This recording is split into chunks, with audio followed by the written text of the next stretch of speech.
Good evening, YouTubers. Working on my truck here once again. The issue was the left side brake, which is of course the other side. Left side brake was damp. Everything in here was damp, even though this was a recent rebuild. As you can see, very clean. Cylinders new, springs, pads, pretty much everything new. Even the rear end was recently rebuilt. But what I think, I didn't do the rebuild of the rear end. The shop who rebuilt it put too much fluid in that fill plug right there. They overfilled the differential, because I see no leaks on the other side. There's no brake fluid leakage either. You know, I tested this out with it disassembled, you know, pumping the brakes and whatnot. Not a drop of liquid coming from the wheel cylinder, which is also relatively new. You know, no dampness anywhere. However, a few days ago, everything inside of here was damp and oily. I couldn't really smell the difference, you know, if it was differential fluid or brake fluid. But the best of I could tell, there was no brake fluid leaking through here. Because I double checked everything and I just saw nothing. So that means it was differential fluid, but also the rear end was recently rebuilt. And I trust the shop that did it. But it means they overfilled the diff, so it was well past the top of the axle. That seems to be the point of fillage. If you fill it past the top of your axle, it will make its way into here somehow, because it was pretty darn damp. And take a close look at these fibers. See if I can get it zoom in here. Look at those fibers in the cavities here. This was the contaminated side. Definitely not normal to have those kind of fibers in there. So that means this fluid was eating the brake shoes, and instead of leaving dust, you know, brake dust, it was leaving these tiny little particles of fiber. And you can tell it just looks scored, you know. This side looks scored. Compared to the other side real quick. Considerable difference. Yeah, take a look there. No fibers. These are the same age of pad. You know, everything's the same on both sides here, but no fibers as you see on that other side. This looks pretty normal here.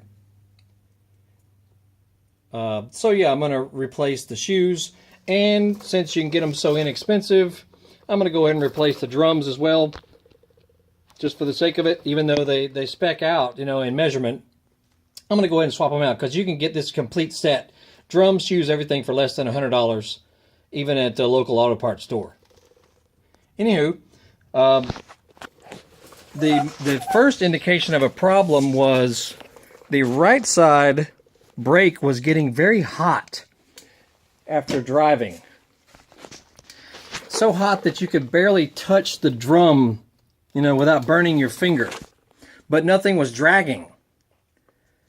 I double checked everything. I double checked the parking brake, you know, the auto adjuster. I double checked everything, even the parking brake cable, which is brand new now.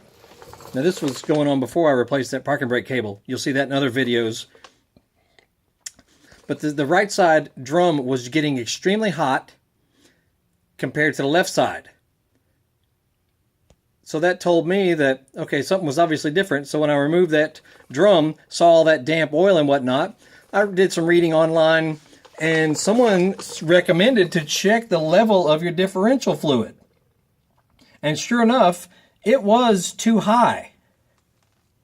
It needs to be, I know there's plenty of debate on this, it needs to be about an inch or so below that fill plug.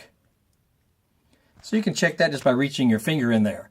But as soon as I pulled the fill plug off, fluid started dribbling out, which means it was obviously too full. And, you know, since I withdrew some of that fluid out, I just used a Liquivac, which is one of the best things ever, you know, to withdraw fluids. This little guy right here, it's a, you know, suction vacuum.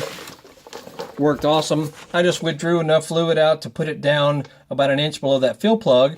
I put everything back together after I checked it for a day and a half, drove around for a while, then came back and pulled everything apart.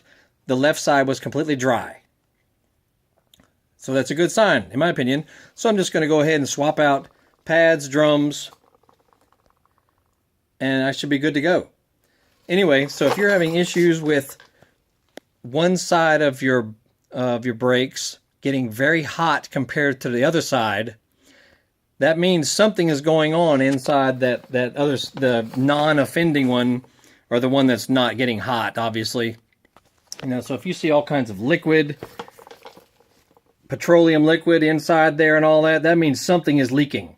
Either your wheel cylinder is leaking, which mine was not, or you're getting brake fluid in there, or your seals for your axle need replacing, and that's not going to be the funnest job in the world. Fortunately, mine do not need that, because this is all rebuilt. Everything is freshly rebuilt throughout this entire axle and differential. Whew, so yeah. Just check your differential fluid level in there. You might be surprised. And if you haven't changed yours out in a long time, it might need, you know, some fresh fluid in there as well, and a basic service. Anywho, there you go. This is a 1990 Chevy K1500, but this should be the same for pretty much any drum brake vehicle. That, you know, they still put them on trucks for heaven knows, because they're not fun to work with, but they're cheap, they're lightweight. I understand why, but still, you wish they would just put discs all the way around on these things. Anyway, whatever. Like, subscribe, follow, all that stuff. Got all kinds of videos for motorcycles, cars, do-it-yourself stuff. You know, just nifty whatever. And go to our Facebook page also, Horsepower House. If you look up Horsepower House on Facebook, you'll see just all kinds of videos of nifty things and racing events and whatnot. You know, we try to just do stuff that's fun to watch and entertaining and all that good stuff. So anyway, check us out. We're always posting something new. Good evening. Talk to y'all later.